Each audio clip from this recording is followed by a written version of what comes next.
सबिन्दुसिन्धुसुस्खलत्तरङ्गभङ्गरञ्जितं द्विषस्तु पापजातजातकारिवारिसंयुतं कृतान्तदूतकालभूतभीतिहारिवर्मदे त्वदीयपादपङ्कजं नमामि देवि नर्मदे।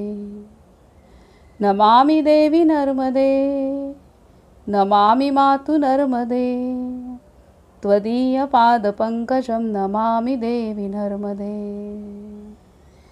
ॐ नमो श्री आद्या वेद प्रतिपाद्या जय जय स्वसंवेद्या आत्मरूपा।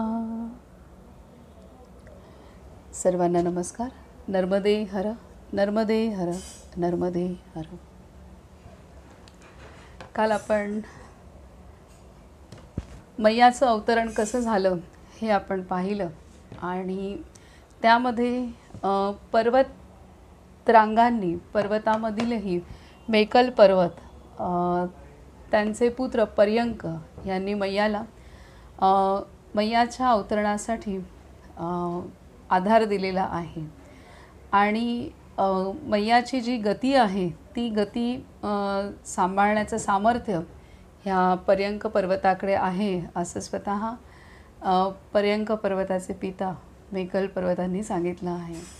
तर आता आपण विचारही नाही करू शकत की असे पर्वतांचा पण पुत्र असतात आणि पर्यंक पर्वत हे मेकल पर्वताच्या, विंध्याचल पर्वताच्या 8 पुत्रांपैकी एक पुत्र आहेत की जे सदैव पार्वतीची आराधना करत असत आणि त्यामुळे सर्व पर्वतरांगांमध्ये हे अत्यंत शक्तिशाली पर्वत आहेत आणि सर्वांना सुद्धा ते मान्य असलेले असे पर्वत आहेत। तर असं हे पर्यंक पर्वताविषयी आपण काल समजून घेतलं। तर असं हे सृष्टीतील रहस्य सुद्धा उलगडवली जात आहेत या पुराणाच्या, नर्मदा पुराणाच्या माध्यमातून। आणि शिवलोकामध्ये हे पुराण 8.5 लाख श्लोकांच्या वर असलेलं आहे आणि कसं विष्णू लोकात त्याचे श्लोक अर्धे आहेत, विष्णू लोकात त्याचे श्लोक अर्धे आहेत आणि आपल्या मनुष्य लोकामध्ये ते साधारणतः 94,000 पर्यंत श्लोक आहेत। म्हणजे मूळ ही संहिता आहे, ही मूळ संहिता ही खूप श्लोकांची आहे, परंतु आपण आता हे मर्त्य लोक आहे, आपण आता धारण करण्यासाठी आपली जी क्षमता आहे त्यानुसार ह्यामधील श्लोकसंख्यासुद्धा संक्षिप्त केली गेलेली आहे। तर हे इथे आहे। आता आज आपण पुढील अध्यायास सुरुवात करूयात। पुढील अध्याय आहे अध्याय 6 श्री नर्मदा महात्म्य वर्णन। ओम नमो नर्मदाय। युधिष्ठिर उवाच मुने मेकलकन्याया अवतारः श्रुतो मया इदानीं श्रोतुमिच्छामि तीर्थानि च यथाक्रमम्। राजा युधिष्ठिरने सुचवले, हे मुनी, मेकल कन्येचा म्हणजेच श्री नर्मदाचा अवतार मी श्रवण केला, आता तीर्थांचा क्रमश श्रवण करू इच्छितो। श्री मार्कंडेय वदले, हे महाभाग राजा, मी सांगतो व तुम्ही ऐका। वत्स गुल्मस्थान ते भृगु कच्छ म्हणजेच भरूच या अंतरात जी तीर्थे आहेत त्यांची गणना करणे अशक्य आहे। तरीसुद्धा हे राजा, मी जे पाहिले ते तुम्हाला सांगतो। श्री नर्मदेच्या उत्तरेला अविनाशी अनंतपूर आहे व तिथे सर्व पापहारी अनंत सिद्धिलिंग आहेत। श्री नर्मदाच्या प्रभावामुळे तिथे वैष्णवण, कुबेर, धनद तसेच मणिभद्र नावाची मोक्षदायी मनःकामना पूर्ण करणारी तीर्थे सर्व लोकार्थ स्थित आहेत। तिथे सर्व देवमय पवित्र ऋषींचे आश्रम आहेत। सावर्णी, कौशिक, अघमर्षण, शाकल्य, कुशाकर्णी, शरभंग, अग्निगर्भ हे व अन्य प्रशंसनीय व्रत करणारे अनेक मुनी तप करून या तीर्थांच्या महात्म्यामुळे स्वर्गाला गेलेत। निषाद योनी प्राप्त ऋषींमध्ये श्रेष्ठ वाल्मिकीने या तीर्थाच्या प्रभावामुळे ब्रह्मतेज रूप शरीर धारण केले। इक्ष्वाकू कुवलयाक्ष इक्ष्वाकू कुवलयाश्व दिलीप नहुष वेणू राजा ययाती अजपाल व हयहय हे व इतरही अनंतपुरात राहणारे सर्व राजे या स्थानात श्री नर्मदा तटावर श्री शंकराचे विधीपूर्वक पूजन करून स्वर्गात गेलेत. सर्व तीर्थ चिरकाल फलदायी आहे. हे राजा, इथे स्वर्गदायी स्वतः श्री शंकर महादेव स्थित आहेत. सप्तर्षी सप्त सारस्वत अमर्त्य संभवलिंग आरण्यकेश्वर अघौगनाशन कल्मषापह पंचब्रह्ममयतीर्थ सहस्रतीर्थ हरतीर्थ वाराह वामनतीर्थ यमतीर्थ महोत्कट सौरभंग सहस्त्र अश्वमेध महामख हिरण्यगर्भ सावित्र्य चतुर्वेद व पावन ही सर्व तीर्थे लोक पावन करणारे आहेत, हे जाणा. या प्रकारे पर्यंक पर्वतापासून ते अनंतपूरपर्यंत शुभ क्षेत्र आहे. या अंतरात दान धर्मरहित जे मरण पावले तेही जोपर्यंत 14 इंद्र आहेत तोपर्यंत स्वर्गात पूजित असतात. त्यानंतर सर्वोत्तम दीपेश्वर नावाचे महर्षी व्यासांचे तीर्थ आहे. तिथे स्नान करून मनुष्य अश्वमेध फल प्राप्त करतो. नंतर कामिक तीर्थ, या समतीर्थ ना होते ना होईल. हे भरतवंशोत्पन्न राजा, स्त्री असो वा पुरुष, ज्याने व्यासतीर्थाची प्रदक्षिणा केली त्याने सप्तद्वीप पृथ्वी प्रदक्षिणा केली व तो शिवलोकात पूजित होतो. दीपेश्वर तीर्थात स्नान करून जो वृषभ दान करतो तो सुवर्ण विमानाद्वारे रुद्रलोकात जातो. जो जितेंद्रिय उपवास करून कार्तिक कृष्ण चतुर्दशीला श्री शंकराला स्नान घालतो तो सर्व पापातून मुक्त होऊन रुद्रलोकात पूजित होतो. श्री ब्रह्मदेवादी देव व तपोधन ऋषी व्यासतीर्थात आत्मज्ञानी श्री शंकराची स्तुती करतात. सिद्ध गंधर्व किन्नर सर्प व राक्षस पापरहित होऊन श्री नर्मदा तटावर आनंद उपभोगतात. सिद्ध गंधर्व किन्नर सर्प राक्षस पापरहित होऊन श्री नर्मदा तटावर आनंद उपभोगतात. मंगल संस्कृत स्तोत्रांनी स्तुतीही करतात. अतुल्य अद्भुत शक्ती असलेला देव इच्छेनुरूप कोणालाही ऊर्ध्व गतीस वा अधोगतीस नेतो. सुरश्रेष्ठ चंद्रशेखर भूतपती देवतांनी पूजित होतो. क्षीरसागर मंथनातून प्राप्त झालेले विष श्री शंकराशिवाय कोणी धारण केले ते श्री ब्रह्मदेव, श्री विष्णू व अन्य देवांनी पाहिले नाही का? ज्या श्री महादेवाने एका बाणाने त्रिपुर भस्मसात केले, कपाळावरील तिसऱ्या डोळ्याने निरीक्षण करून कामदेव व त्रिशूळाने अंधकासुराला विदीर्ण केले, त्या श्री महादेवाला कोण विरोध करू शकतो? त्याने जलोघाचा कल्लोळ व तरंगभंग करून गंगा जटाग्र भागात धारण केली आणि त्याच्या चरणकमलाच्या अंगठ्याने लंकाधिपती रावण बेशुद्ध झाला. त्याने सुरासुरांच्या समक्ष दक्ष राजाच्या यज्ञाचा क्षणात विध्वंस केला.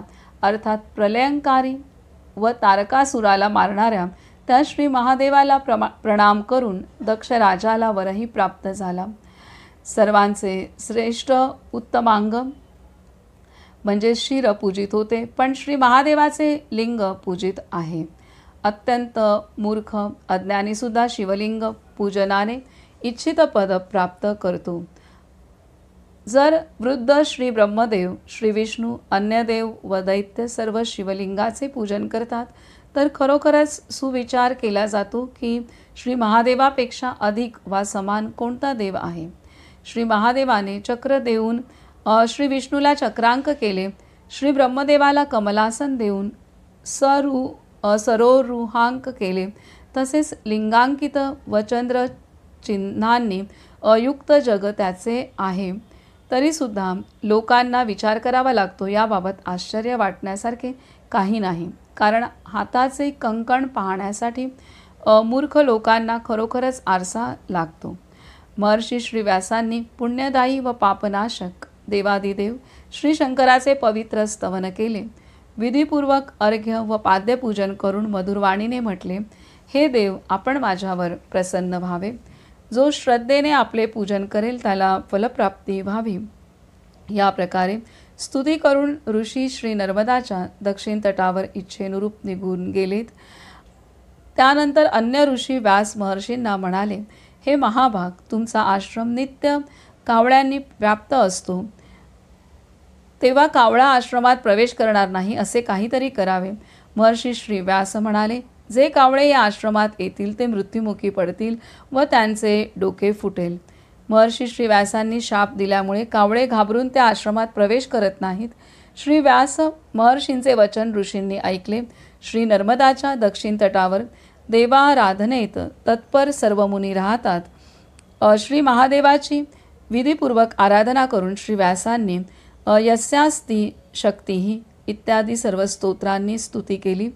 भक्तिपूर्वक श्री व्यासांनी केलेले देवादिदेवांचे स्तोत्र जो प्रातःकाळी पठन व स्मरण करेल तो योग्य वेळी श्री शंकर महादेवाचा गण होतो. पवित्र श्री व्यासाष्टकाचे जो श्री महादेवाजवळ पठन करतो त्यावर महर्षी श्री व्यास व श्री नर्मदा देवी प्रसन्न होते. या प्रकारे महात्मा व्यासांनी स्तुती केल्यावर श्री शंकर प्रसन्न होऊन वदले, हे ब्राह्मण, मी इथे स्थित आहे. मी काय करू? तू इच्छेनुरूप वर माग. मी प्रसन्न होऊन तुला वर देत आहे, ज्यामुळे तू सुखी होशील. श्री व्यास महर्षींनी सांगितले, हे श्री शिवशंकर, आपल्या कृपा प्रसादाने आपण श्री नर्मदाच्या दक्षिण व उत्तर तटावर स्थित व्हावे, त्यामुळे सर्व आश्रम पवित्र होतील. श्री शिवशंकर हेच होईल असा वर देऊन अंतर्धान पावले. श्री व्यास महर्षी श्री नर्मदा देवीला म्हणाले, तू दक्षिणेकडे स्थित व्हावे, मी इथे वास्तव्य करीन. त्यानंतर दंडकाष्ठाने श्री नर्मदाला मार्गस्थ करत असताना ती पूर्व मार्गाने गेली. तेव्हा श्री व्यास महर्षी महाप्रलयाच्या अग्निप्रमाणे अत्यंत क्रोधित झाले. हे राजा, ब्राह्मण श्रेष्ठ श्री व्यासांनी श्री नर्मदा जलात उतरून क्रोधयुक्त हुंकार शब्दाने तिला बोलावले, पण ती आली नाही व श्री व्यासांना म्हणाली, हे ब्राह्मण, तुम्ही क्रोधित झालात तरी प्रलय होऊ शकत नाही, कारण सप्तकल्प क्षय होऊनही मी मृत झाले नाही. तेव्हा श्री व्यास महर्षी निघून गेले व श्री नर्मदा देवी दक्षिण दिशेने जात राहिली. ती महानदी श्री नर्मदा श्री व्यासांना घाबरून थांबली नाही. सर्व मुनी उत्तर तटावर स्थित झाले. हे नृप, त्या उत्तम व्रत धारण करणाऱ्या प्रसन्नचित्त श्री व्यासमुनींनी तसेच अन्य श्रेष्ठ मुनींनी श्राद्ध केले, ज्यामुळे पितर 12 वर्ष तृप्त झाले. हा श्री स्कंद पुराणातील रेवाखंडाच्या उत्तर भागातील श्री नर्मदा महात्म्य वर्णन नावाचा 6वा अध्याय पूर्ण झाला.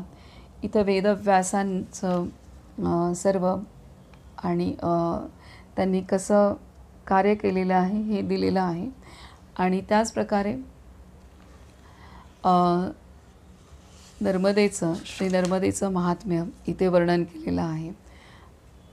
आणि एक एक तटावरती मेकल कन्या नर्मदा म्हणजे नर्मदेचा उगम पर्वतराशीतून पर्यंक पर्वतापासून झाल्यानंतर तिथून तिचं अवतरण झाल्यानंतर ती कशी पुढे वाहत जात असताना तिच्या ठिकाणी जी तीर्थ आहेत तर ती तीर्थ त्यांनी वर्णन केलेली आहेत.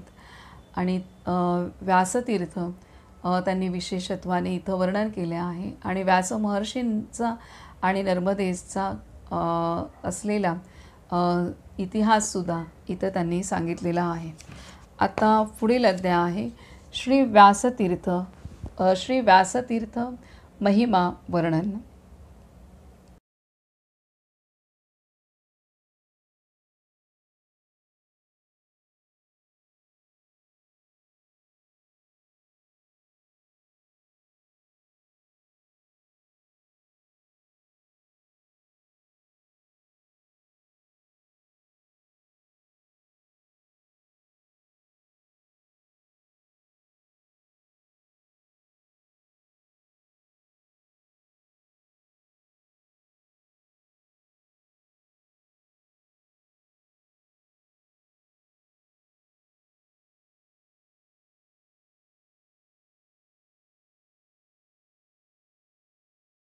श्री व्यासतीर्थ अध्याय 7वा. श्री व्यासतीर्थ महिमा वर्णन.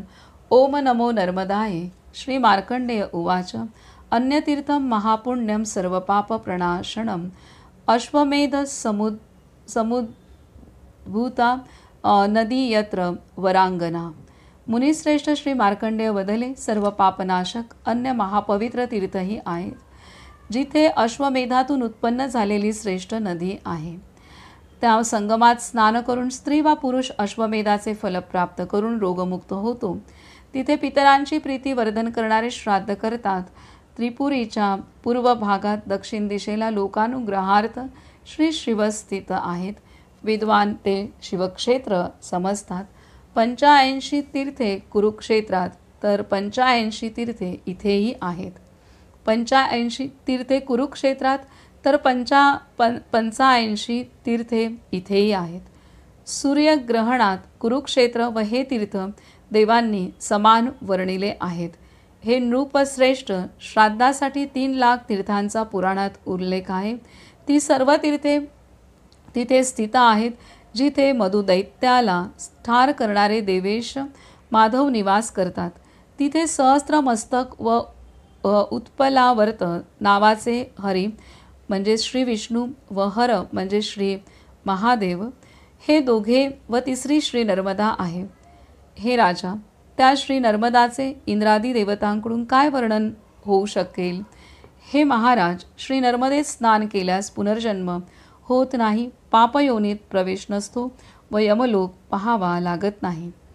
देवादिदेवाचे पूजन केल्यास गणपतीचा भाव प्राप्त होतो.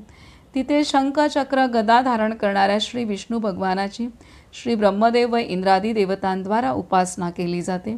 श्रीहरीचे क्षेत्र 1 कोस इतकेच विस्तारित आहे. याबाबत मानवाचा कसा विचार असतो? या क्षेत्रात जे कृमी, कीटक व पतंग मरतात त्यांनासुद्धा विष्णुलोक प्राप्त होतो. मग जो कोणी पराधीन वा स्वाधीन वैष्णव देहत्याग करतो तो 1000 वर्ष विद्याधरांच्या पुरात राजा होतो. हे भरतवंशोत्पन्न राजा, तिलोदक व पिंडदानाने पितर तृप्त होतात व परमगती प्राप्त करतात. हे युधिष्ठिर, जो एकादशीला निराहार राहून सुगंधित फुलांनी पूजन करतो, रात्री जागरण करून दीप प्रज्वलित करतो, शिवाय द्वादशीला पंचगव्य व हविष्यान्नाने पारण करून भक्तिपूर्वक 1000 ब्राह्मणांना दक्षिणेसहित भोजन देऊन शुचिर्भूत होऊन शांतपणे ओम नमो भगवते वासुदेवाय हा मंत्र जपतो, तो गर्भधारण करून जन्म घेत नाही. अग्नीने जळणाऱ्या कापसाप्रमाणे त्याची अनेक जन्माची घोर पापराशी क्षणात भस्म होते. जसे अग्नी सर्व लाकडे क्षणात जाळतो, तसेच या तीर्थांचे पुण्य तत्क्षणी पापांना भस्मसात करते. कल्पकल्पांतरापर्यंत राहणारे श्रीनारायण व श्री महेश्वर दक्षिण तटावर स्थित आहेत. त्या दोन्ही देवादिदेवांचे देव, दैत्य, सिद्ध, विद्याधर, यक्ष, गंधर्व, किन्नर व मानवाकडून पूजन होते. पूर्वी लोकानुग्रहार्थ व देवतांच्या हितार्थ पवित्र जलात श्री महादेवाने भ्रमर अवतार धारण केला. भयंकर रूप धारण करून भयानक आवाज केला. श्री शंकराने त्रिशूळाने रसातळ फोडून स्वर्ग सोपान सावित्रीला आणले. दुर्बल पापी मानव सावित्रीमुळे परमगती प्राप्त करतो. जे लोक या तीर्थात स्नान करत नाही ते अज्ञानरूपी अंधकारामुळे नष्ट होतात. जे कल्पापर्यंत राहणाऱ्या श्री नर्मदा जलाचे सेवन करत नाही त्यांचा जन्म निरर्थक असतो. हे राजा, या स्थानी श्री शंकराचे स्वयंभू 28 लिंग पूजनार्थ विद्यमान आहेत. स्थानेश्वर, महादेव, शूलपाणी, सप्तेश्वर, कल्पेश, हिरण्य, जातवेद, सिद्धनाथ, शशांकनयन, अनुकेश, स्कंद, आश्विन, ब्रह्मेश्वर, अग्निगर्भ, श्रीकंठ, उमापती, नीलकंठ, खट्वांग, महाकाल, घटेश्वर, त्रिलोचन, त्र्यंबक, महेश्वर व अन्य सिद्धलिंगही आहेत. जसे अनंगलिंग, रतीच्या प्रीतीने युक्त कामदेवलिंग व सिद्ध मन्वंतरलिंग आहेत. हे राजा, इथे अनंग त्रयोदशी, रंभा तृतीया व कृष्णाष्टमीचे महत्त्व असते. इथे विद्याधरी, उर्वशी, तिलोत्तमा, अहल्या, मेनका याशिवाय अन्य उत्तम स्त्रिया दाक्षायणी, अनुमती, चंपका, संबरायणी याशिवाय अनेक स्त्रिया सिद्ध झाल्या आहेत. हे राजा, पापहारी, पवित्र व रमणीय अशी ही श्री केशवाची नगरी आहे. हे भरत वंशोत्पन्न राजा, देव दैत्य व सर्व दानवांना स्वर्ग मार्गदायी ही देवी हरिहर रूपच आहे. हा प्राचीन वृत्तांत मी जसा पाहिला तसा वर्णन केला. या क्षेत्री स्नान, डुबकी मारणे व जलद सेवन तसेच क्षेत्राचा महिमा श्रवण व कथन केल्यास अनेक जन्माचे भयंकर पाप तत्क्षणी नष्ट होते. त्यानंतर हे महाभाग, तिथे सर्व पापहारी श्री नर्मदाच्या उत्तर तटावर श्रेष्ठ कपिलतीर्थ आहे. राजा इंद्रियवश स्त्री वा पुरुष तिथे स्नान करून तसेच देव व पितरांचे तर्पण करून तिन्ही ऋणांतून मुक्त होतो. ब्राह्मण भोजन घातल्यास परमगती प्राप्त होते. हा श्री स्कंद पुराणातील रेवाखंडाच्या उत्तर भागातील व्यासतीर्थ महिमा वर्णन नावाचा 7वा अध्याय पूर्ण झाला. तर हे व्यासतीर्थ सांगितलेलं आहे. या ठिकाणी सर्व देवतांचं इथे दिलेले आहेत, कसे वास करतात. आणि इथे ज्या स्त्रिया, उत्तम स्त्रिया सुद्धा इथे सिद्ध झाल्या आहेत, त्यांचीसुद्धा नावं इथं दिलेली आहेत. हे महत्त्वाचं आहे की उत्तम स्त्रिया दाक्षायणी, अनुमती, चंपका, संबरायणी याशिवाय अनेक स्त्रिया सिद्ध झाल्या आहेत.